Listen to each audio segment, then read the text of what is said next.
Your first challenge is to begin your upwards trek. Your swim bladder allows you to precisely control your buoyancy. Come nightfall, you slowly fill it up, becoming less dense and rising towards the surface.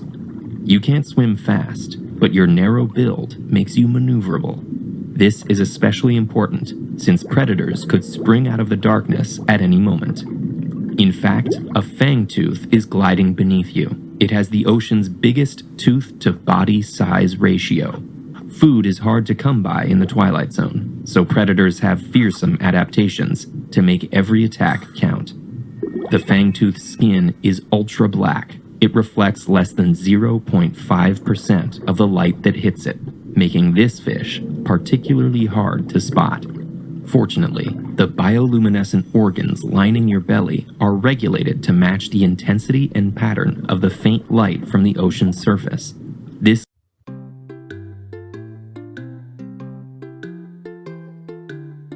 come by, come by, come by.